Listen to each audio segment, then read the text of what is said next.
ओम अज्ञानतिमिरान्धस्य ज्ञानाञ्जनशलाकया चक्षुरुन्मीलितं येन तस्मै श्रीगुरवे नमः।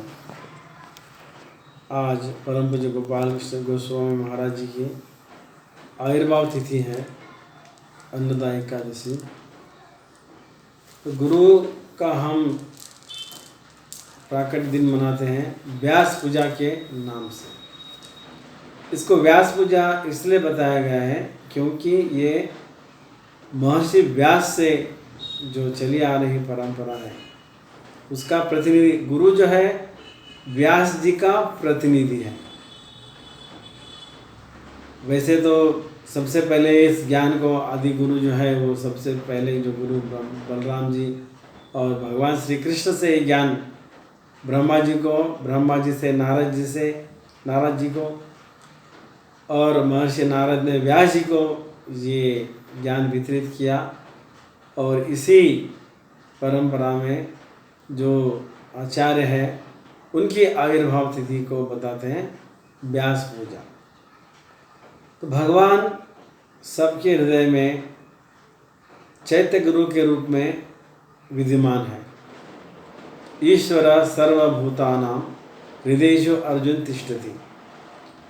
जब वो देखते हैं कि कोई जीवात्मा उनको प्राप्त करने की इच्छा करते हैं तो वे गुरु रूप में प्रकट होकर उसको भगवान के प्रति और आगे भक्ति में बढ़ाने के लिए प्रकट होते हैं। गुरु कृष्ण रूप हया, जो गुरु है ये कृष्ण का ही रूप है। गुरु कृष्ण नहीं है लेकिन इनका जो सम्मान है ये कृष्ण के जैसे करना है। साक्षात हरित्वेना समस्त शास्त्रे। विश्वनाथ चक्रवर्ती ठाकुर जी बताते हैं कि साक्षात हरित्वेना समस्त शास्त्रे, सारे शास्त्रों का ये निचोड़ है, ये कहना है कि गुरु जो है ये साक्षात भगवान के जैसे है। तो इनका आदर भगवान के जैसे ही करना चाहिए। गुरु कृष्ण रूप है, तो ये कृष्ण का ही रूप है। उसको साधारण व्यक्ति समझना ये नारकीय बुद्धि है। भगवान खुद कहते हैं आचार्य माम विजानीयाम ना मन्येत कर्हिचित नमर्त बुद्धि सुयेत सर्वदेव मयो गुरु। कि आचार्य को मेरा ही स्वरूप समझना चाहिए। सब देवताओं का सबका वो प्रतिनिधि है। आचार्य माम विजानीया नाम मर, उसको साधारण व्यक्ति नहीं समझना चाहिए। वो उसकी जो वाणी और भगवान की वाणी इसमें किसी प्रकार का अंतर नहीं है। जो गुरु बोलते हैं वो भगवान की वाणी है और गुरु वही बोलते हैं जो भगवान बोलते हैं। तो गुरु कृष्ण रूप हया शास्त्रेण प्रमाणे, गुरु रूपे कृष्ण कृपा करे न भक्तगणे। तो गुरु के रूप में भगवान श्री कृष्ण भक्त पे कृपा करते हैं। और इस ब्रह्मांड में कितनी जीवात्माएं हैं, कुछ ऊंचे लोक में जा रही है, कुछ नीचे लोक में, कुछ इस संसार में। करोड़ों अरबों जीवात्मा है। ऐसी जीवात्माओं में जो भटकते कोई एक जीवात्मा ऐसी होती है जिसको गुरु और कृष्ण की कृपा से भक्ति का बीज प्राप्त होता है। ब्रह्मांड भ्रमिति कोनो भाग्यवान जीव गुरु कृष्ण प्रसादे पाए भक्ति लता बीज। वैसे गुरु की पूजा, गुरु की आरती, गुरु की सेवा ये नहीं कि साल में एक ही दिन व्यास पूजा के दिन करना, ऐसा नहीं है। ध्यायस्तु वंस्तस यश स्त्री संध्यम। विश्वनाथ चक्रवर्ती अपने गुराष्टक में बोलते हैं, जिसको हम सुबह रोज गाते हैं, कि दिन में 3 बार गुरु की आराधना करनी चाहिए, कृपा की याचना करनी चाहिए। साक्षात ध्यायस्तु वामस्तस्य यश त्रिसंध्यम वंदे गुरु श्री चरणारविंद। तो गुरु को इतना महत्व दिया गया है शास्त्र में। बिना उनकी कृपा से, बिना उनके मार्गदर्शन से हम कृष्ण को कभी भी प्राप्त नहीं करते।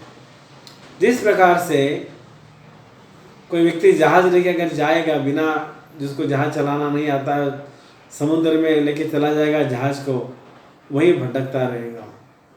अगर वो साथ में अगर कोई कैप्टन होगा, कोई जहाज का चलाने वाला, तो बराबर उसको किनारे पे लेके जाएगा। उसी प्रकार से गुरु कर्णधार, गुरु जी है, ये हमारे आध्यात्मिक जीवन को सही दिशा दे सकते हैं और उनके निर्देशन में ही व्यक्ति भगवान को प्राप्त कर सकता है।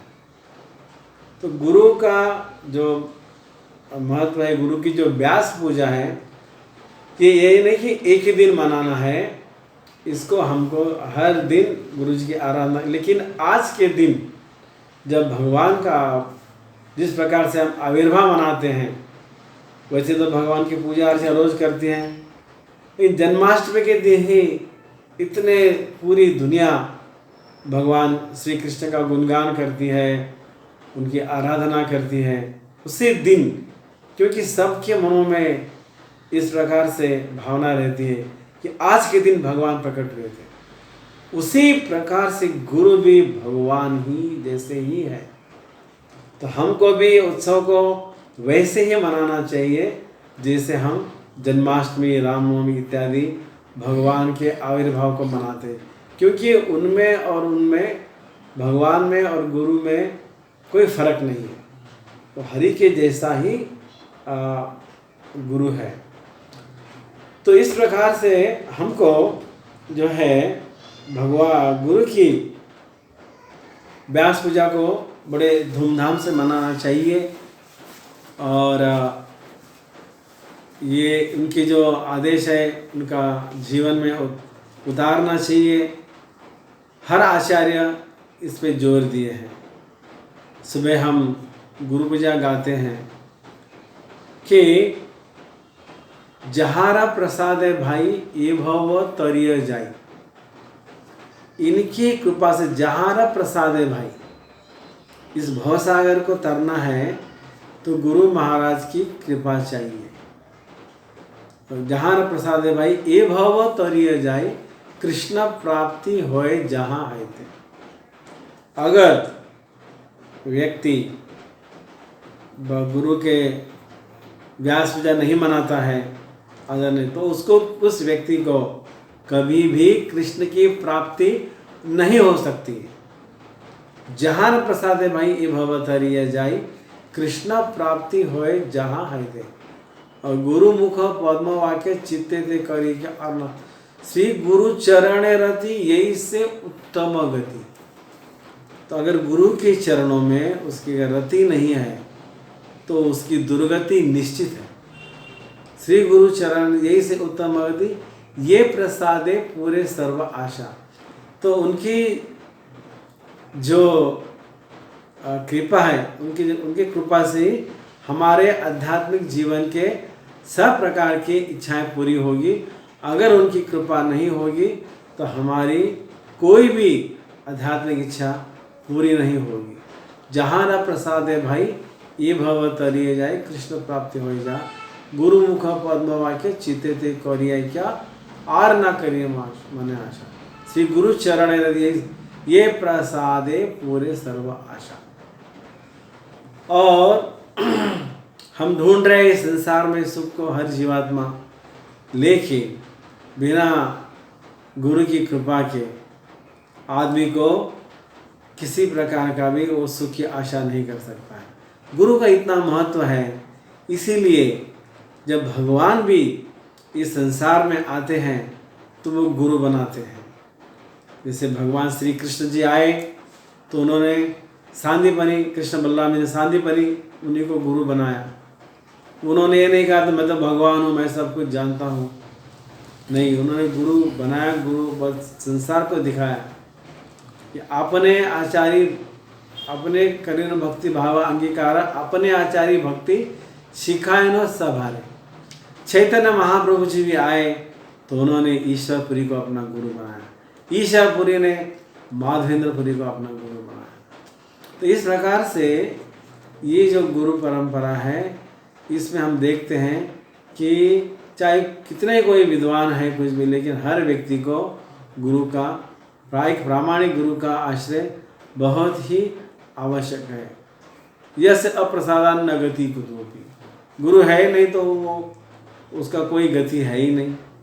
गुरु बनाना है और गुरु के जो आदेश है उसी को अपने जीवन का लक्ष्य बनाना है। श्रील प्रभुपाद जी को भक्ति सिद्धांत जी ने बोला था कि तुम जाओ विदेश में और इसका प्रचार करो। तो प्रभुपाद जी विदेश जाने के पहले सब लोग यही समझते थे कि ये जो भविष्यवाणी है, पृथ्वी थे आचेत देश नगरादि ग्राम सर्वत्र प्रचार होय व मर नाम। लोगों को सोच समझा कि ये पूरी नहीं होगी, ये होगी तो भारत, ये पूरा विश्व है।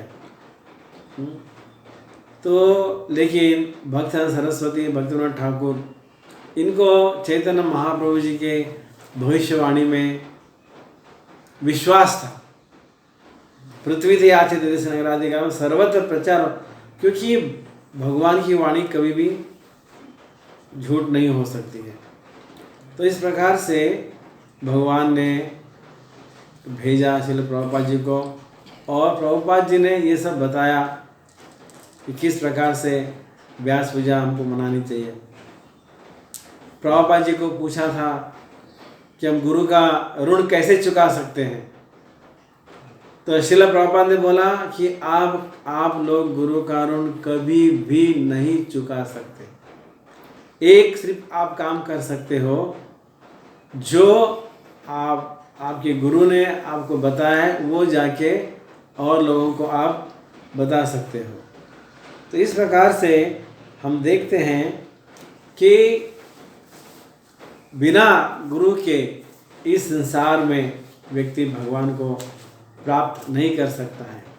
हमको भगवान को प्राप्त, तो ये जो व्यास पूजा है, वैसे तो हम लोग रोज अपने अपने घरों में अपने अपने गुरु की पूजा करते हैं, लेकिन इस उत्सव पर हम सब गुरु भाई, जो गुरु जी के शिष्य हैं, वो एक साथ आते हैं।